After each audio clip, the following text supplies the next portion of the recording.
Assalamualaikum warahmatullahi wabarakatuh. Dan kali ini Rizky akan membahas inilah alasan kenapa Nabi Isa dipilih Allah Subhanahu wa Ta'ala, misinya untuk membunuh Dajjal jelang akhir zaman. Bagaimanakah fakta selengkapnya? Baiklah sobat, tanpa perlu berlama-lama lagi, marilah kita langsung saja masuk ke ceritanya. Di dalam kitab suci Al-Quran, Nabi Isa disebut dengan nama Isa dengan gelar Al-Masih dan Ibnu Maryam.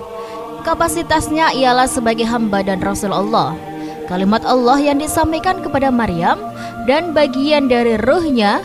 Ia lahir tanpa seorang bapak dan merupakan nabi yang diberikan mukjizat yang tidak dimiliki oleh nabi lainnya.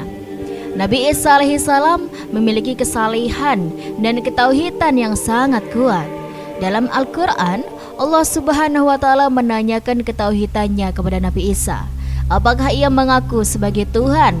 Lalu Nabi Isa alaihissalam menjawab, ia tidak mengaku dan menyuruh umatnya untuk menyembahnya, melainkan menyuruh hanya untuk menyembah kepada Allah Subhanahu wa Ta'ala.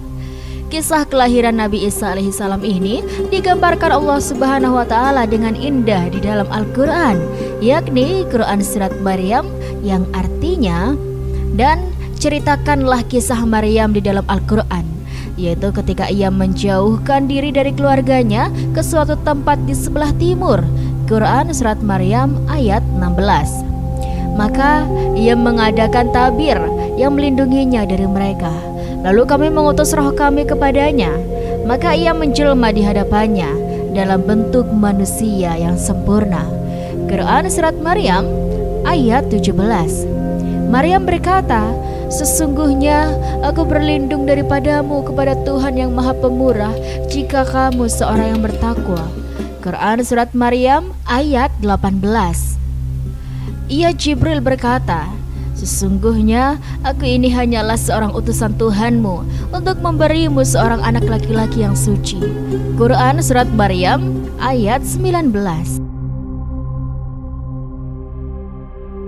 Banyak yang belum mengetahui tentang alasan kenapa Allah Subhanahu wa Ta'ala memilih Nabi Isa untuk membunuh Dajjal. Kenapa bukan Nabi Muhammad? Mungkin ada pertanyaan serupa yang muncul di tengah masyarakat. Telah disampaikan Rasulullah SAW bahwa sesungguhnya jelang hari kiamat tiba, Isa akan turun kembali ke bumi. Kedatangannya ke bumi bukan membenarkan agama Kristen dan Katolik, namun mengajak umat manusia agar mengikuti ajaran yang disampaikan Rasulullah SAW. Tidak ada seorang nabi pun antara aku dan Isa, dan sesungguhnya ia benar-benar akan turun dari langit.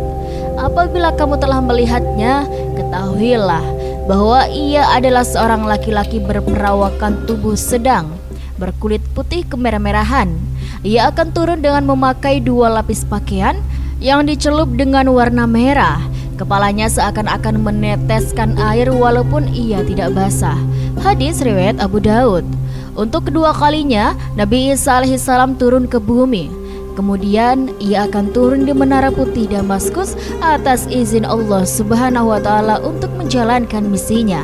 Hal tersebut dijelaskan dalam hadis riwayat Imam Ahmad dan Muslim dari Aus bin Aus. Rasulullah bersabda, Isa putra Maryam turun di Menara Putih di timur Damaskus. Misi pertama yang akan dilakukan Nabi Isa setelah turun dari langit yakni menunaikan sholat.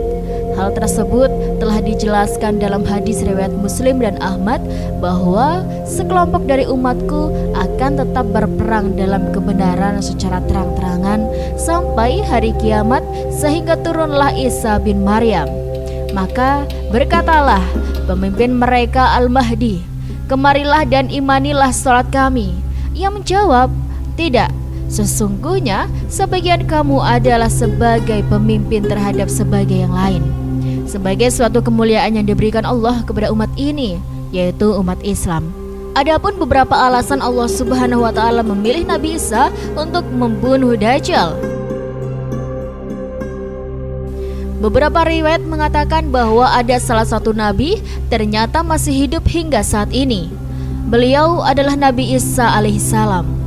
datangnya Nabi Isa alaihissalam ke bumi adalah untuk menegakkan kebenaran dan menyampaikan jalan keselamatan.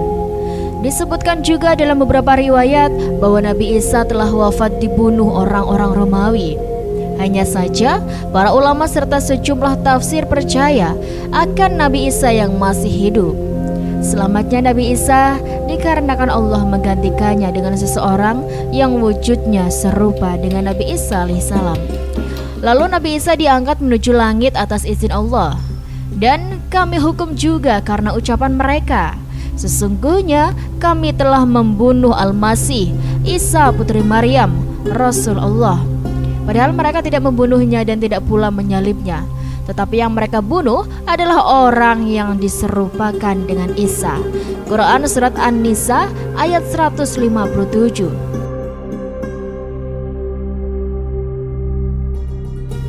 Terpilihnya Nabi Isa oleh Allah untuk membunuh Dajjal ialah sebagai bentuk dalam menunjukkan adanya kebenaran agama Islam.